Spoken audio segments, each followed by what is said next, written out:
afin de mettre en sécurité les équipements et les scientifiques chargés de surveiller l'activité des volcans Nyiragongo et Nyamulagira, l'Observatoire volcanologique de Goma a dû démonter plusieurs stations sismologiques situées dans des zones occupées par les rebelles du M23. Le Nyiragongo, placé en vigilance jaune, est pourtant parmi les plus actifs d'Afrique. En cas d'éruption, il peut mettre en danger la zone densément peuplée qui vit à son pied. Il est considéré comme le volcan le plus dangereux d'Afrique, mais sa surveillance est aujourd'hui mise à mal. Du haut de ses 3470 mètres d'altitude, le Nyiragongo, situé en République démocratique du Congo, à une quinzaine de kilomètres au nord de la ville de Goma et du lac Kivu, et à l'ouest de la frontière du Rwanda, est d'ordinaire surveillé par 12 stations de l'Observatoire volcanologique de Goma, OVG. Il n'en reste aujourd'hui plus que 5.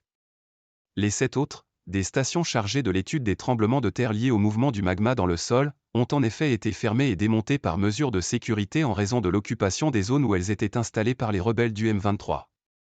Cette milice rebelle, majoritairement composée de Tutsis et soutenue selon l'ONU par le Rwanda voisin, a repris les armes fin 2021 après plusieurs années de sommeil et s'est emparée depuis de vastes pans de la région du Nord Kivu, dans l'est de la RD Congo.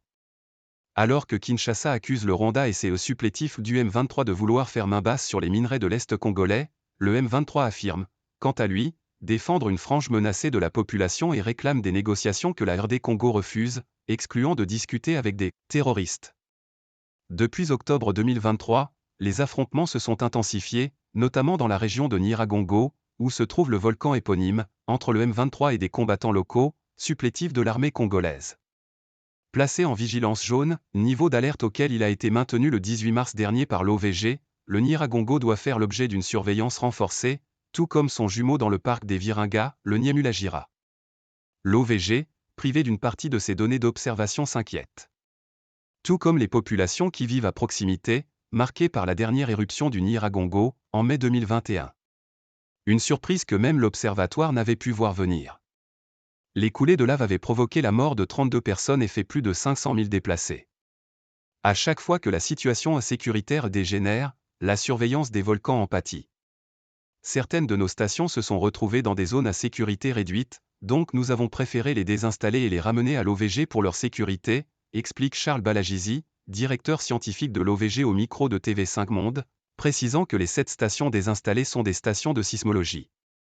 Celles de géochimie, permettant de surveiller les émissions de gaz, et celles servant à contrôler la déformation des sols sont, elles, pour l'instant toujours opérationnelles.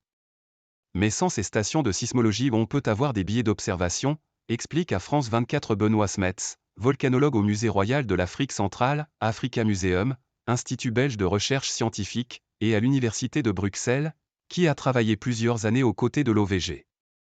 Lorsque l'on veut localiser la source des séismes, le fait de ne plus avoir de système fermé, avec des instruments tout autour du volcan, augmente l'erreur de localisation, et l'on peut sous-estimer ou surestimer son activité.